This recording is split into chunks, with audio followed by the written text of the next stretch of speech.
cringe, you're annoying. No, you're a miserable loser who thinks that your thoughts are profound and prolific when in reality, they're not even your thoughts. They're reworkings of your favorite writing, your favorite shows, your favorite movies that you've reworded and moved around to make your own. How unoriginal. Also, you're not that cool for not using social media. Did you know you're more statistically proven to be a serial than us who use social media?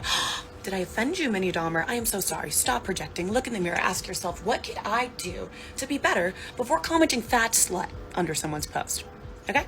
Stop being a freak. Go learn how to play chess. Maybe we ought to just videotape this, play it back in slow motion. Well, I hate to break it to you, sister, but if my thoughts are based on what you said, then my mind is based on a fine balance of Big Trouble in Little China, Guided by Voices lyrics, Final Fantasy VI, and the Song of Ice and Fire. And if that's the case, then my brain is freaking awesome. Your brain is clearly nothing but the Twilight movies and true crime documentaries. So in other words, no independent thought. Don't believe me? You just accused a random dude on the internet of being a serial monster because he doesn't use social media, and then you make fun of him for it. Now, the odds of a guy being one of those is 0.0004%, but let's just say the odds are against him and the accusation is true. Do you really think it's a good idea to be poking that particular bear? It's not a smart idea, sweetheart, but to be fair, my brain also has a lot of common sense thanks to repeated viewings of Desperado, so that makes me smarter than you. Let's play. It is 2 a.m. I just drove 40 fucking minutes to this guy's apartment. I show up, he doesn't answer the door. He doesn't answer any of my calls. He doesn't answer the doorbell. 30 minutes I waited in that little fucking lobby. Calling. And I'm just gonna go home because what the fuck, I still haven't heard from him. But he will never be hearing from me again. You go, girl! You get it, girl! You hear that? You got it, girl! There you go, lady. That's the spirit. Pretend like you have some dignity by standing up to a dude who stood you up at 2 a.m. in his own apartment complex. I'm sure that guy is absolutely devastated that some random broad who was hanging out in his lobby is never going to want to talk to him again. He's probably sitting in his apartment, playing some Blood Omen Legacy of Kain, and just thinking to himself, man, I missed a good thing with, what's her face? And, woe is my heart that, so-and-so is never gonna want me to talk to her again. Man, I'm hungry. I should get me a steak dinner. That'll definitely help me get over, lady number 38. So yeah, you sure showed him, lady. So here's a present to recognize your bravery, sister. You friggin' earned it. Woo! Hey! Hey! I'd happily take an 18-year-old on their birthday, like the closer to 18. I just want them, to be young, innocent. I want to strip them from that. I want to take their innocence. I want to watch their toes curl up as they come for the first time from a girl. Like, I love that. Okay, that's just gross. Is it just me, or does anybody else feel like they need a 45-minute shower after seeing Bonnie Blue on the internet? I mean, I just get this feeling of uncleanliness whenever I see her talking. There's just something about watching her that makes me feel like I've been coated in a thin layer of grease. Grease that runs the potential of giving a dude gonorrhea. But what's really disturbing is how Bonnie Blue is not only celebrated for wanting to prey on young men, but she's also making an ungodly amount of money for it. Hell, it's practically encouraged in the thought community. But men who just want a peaceful life with a young woman who wants to start a family is considered predatory. But hey, at least those couples aren't aiding in the degeneracy of modern society. So how's that for a silver lining on the dookie-colored rainbow? Good philosophy. See good and bad. I like. This is a hot take for some reason, but I feel like everybody should let the person that they're with go wherever they want, do whatever they want. Yeah, you can go to the bar, you can go to the club, because yeah, maybe the bar and the club are places that you're more likely to get cheated on, but they're not going to make someone who isn't a cheater. And in my mind, I want to give the person that I'm with all the opportunities to cheat on me to see if they would. Because in my mind, I don't want somebody who thinks about cheating on me and unfortunately they can't cheat on me because I don't let them cheat on me. I'm going to let you cheat on me and see if you do, because I don't want someone who would even think about doing it. That is without a doubt The dumbest thing I've ever heard. Alright, so in other words, you want your man to be okay with you dressing up in skimpy outfits to go to get drunk in the lion's den of chads known as the local nightclub, huh?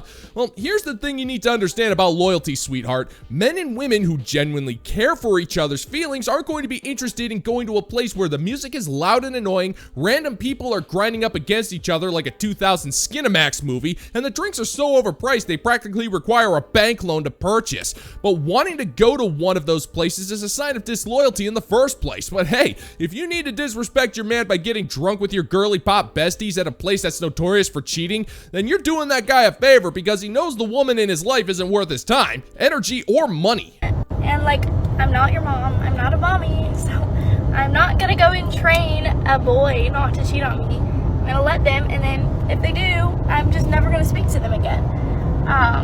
Because there's somebody else that would go to the club and not cheat on me. So yeah, I just don't understand not letting them do whatever they want, because you're just preventing yourself from finding out who you are truly dating. Okay, that's my rant. What?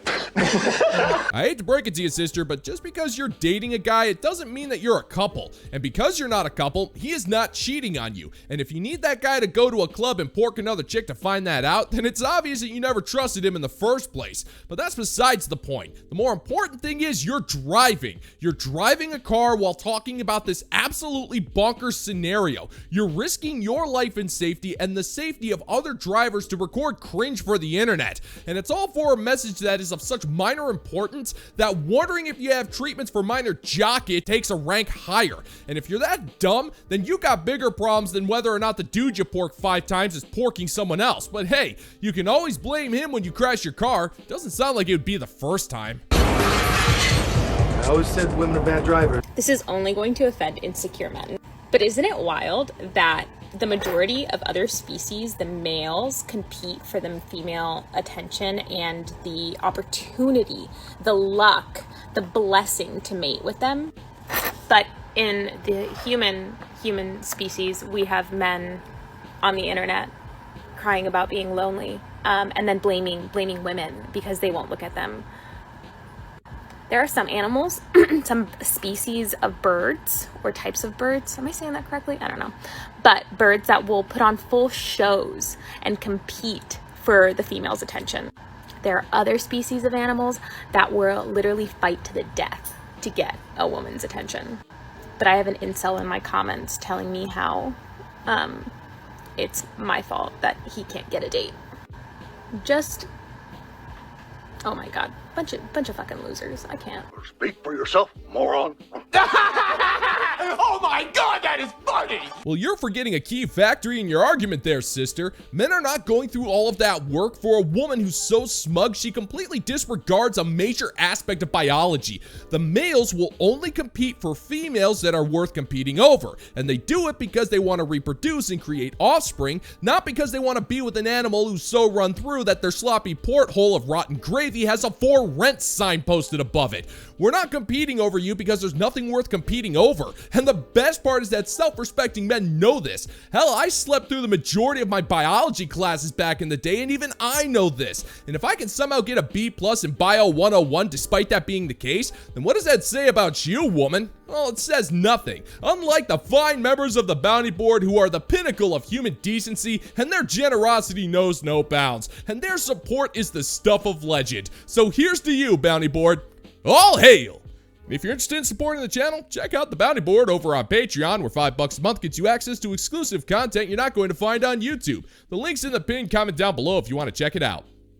These are green flags in guys that no one talks about, not enough anyway. After being love bombed for the 10th time, it becomes increasingly difficult as a woman to know what is a green flag and a fake one. But if a guy does these, I guarantee he's emotionally intelligent and the real deal. Number 1, does not get intimidated by your ambitions or goals. Instead, he celebrates it, supports it, and doesn't try to compete with you. Men typically will have a lot of pride about wanting to be the breadwinner. But if he can do his own thing and still support you doing yours, rather than try and one-up you or get weird about money, yes, it does happen, I've been there. That to me differentiates a boy from a man, because he's comfortable enough in who he is to not let his ego be triggered. I want your money. If there's one thing that we've learned about modern women, it's that the things that nobody talks about are usually the things that they never shut up about. Case in point, the most important green flag in a man is one who doesn't mind paying your way as you try to jumpstart your social media influencing career as a dating failure. And I'm not putting words in your mouth. Your experience is based entirely on things that never worked. Now, learning what not to do is indeed an important part of the learning process, but if your core business strategy is based on failures, I really don't think funding your endeavors as you continue to humiliate yourself online is the wisest of ideas, sweetheart. All it proves is that whatever emotional intelligence that dude has isn't nearly as vast as his financial intelligence. Number 2 is when you guys have the inevitable conversation about exes and he actually takes accountability and is honest with his role in his past relationship or relationships. Without playing victim, without trauma dumping, but recognizes his role in the breakdown of the relationship, be it big or small, and actually has a lesson that he's come away from that with. That shows emotional intelligence for one, and growth. This third one I think is quite difficult when it's early on because you might not know the person well enough, but having the ability to know when there's a shift in energy and instead of get frustrated and angry, is calm with you and actively wants to communicate and get to the bottom of why you might be feeling like that. Blah, blah, blah, blah, blah.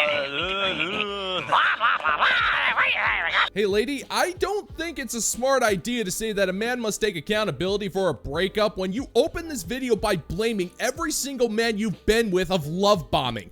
Why should that man do that when you've already made it clear that the only thing you're guilty of is just caring about the man too much? Now, I do agree, communication is important, but that's not what this is. It's mind reading, which is impossible since you don't even know how to freaking think. You're not describing a man, you're describing a mind reading pushover. And even if you were to give such a man a chance, you'd never respect him and you'll blame him for not magically knowing when you need flowers and chocolate because the couch got moved 3 inches to the left without your freaking permission. And lastly is in a disagreement, even if he's not in the wrong, making sure he circles back with you and checks in on you to try and understand where you are coming from and not just try and move on. He actively takes in what you've said, sits with it, listens, and then comes back and tries to make it better. It's not about who's right or wrong, it's more about making sure that both people feel supported and safe. Liar, liar, liar. When they're a decent human being and they're not love bombing you, you will still feel just as flattered. You'll still feel like they're obsessed with you. It feels much calmer and you feel much safer because you will never have to question where you stand with them.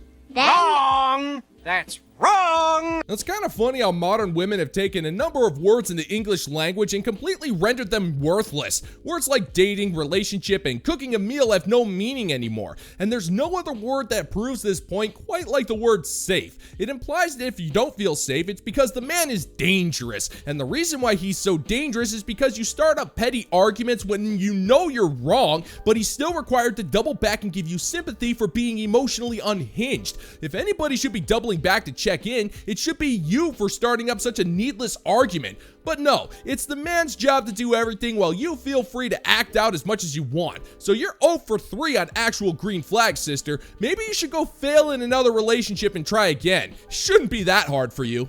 No one makes friends with a failure. Okay? You understand? I'm gonna say this as if you're my best friend, as if we've known each other our whole lives. Before you move forward on deciding if you're going to stay with that man, if he likes you, if you want to marry him, if you want him to be the father of your children, whatever decision, whatever life decision, if you guys are moving in together, whatever it is, before you do any of that, I want you to study what the patriarchy is. Because that will help you realize your answer. When I tell you that the patriarchy, the chokehold that the patriarchy has on our system, it's disgusting, okay? From religion, politics, fashion, music, media, social media, propaganda, like everything. It's awful. Clearly, and I know that you are an educated woman as you're watching this, I know that you're aware of that. Like me, I was also aware of it, but I didn't know how deeply it's rooted and bleeds in our veins. What? Were you saying something? Look, I don't speak Spanish. Maybe I'm wrong on this one, but I really don't see how the patriarchy can be so deeply rooted in everything when pretty much everything has been celebrating the sisterhood endlessly in pretty much everything in our culture. Pop culture, the government, and revisionist history has pretty much done everything to remind you that your ability to take a crap on the toilet is significantly more important than any feat a man has accomplished in the last 1,000 years.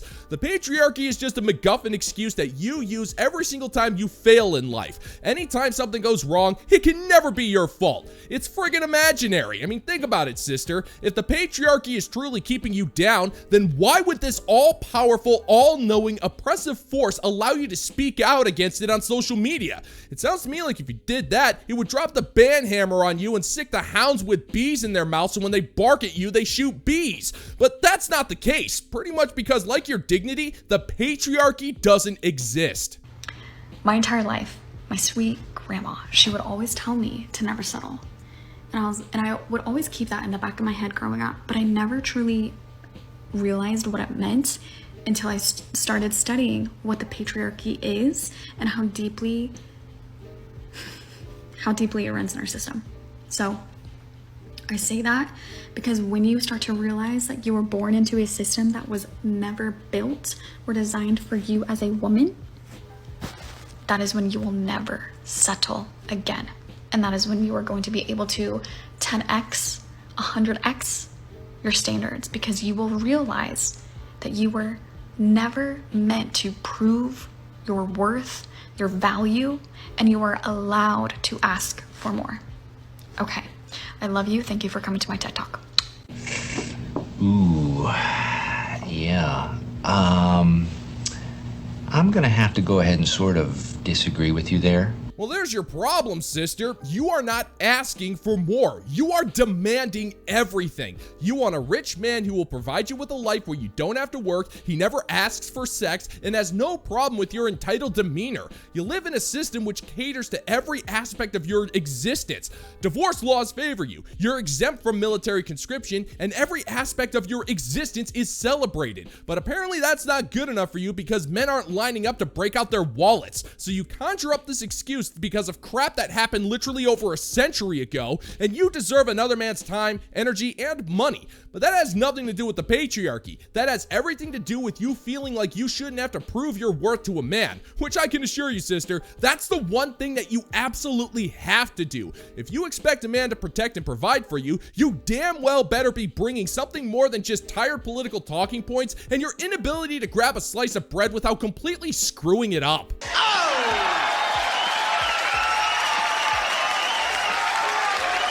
And that's gonna do it for today's video, gentlemen and gents. And as always, if you find that my particular brand of comedy is bringing you to the brink of laughter, then why don't you scroll on down and click that like and subscribe button, ring the notification bell, leave a couple of comments, and be sure to share this video so we can give the good old-fashioned middle finger to the YouTube algorithm.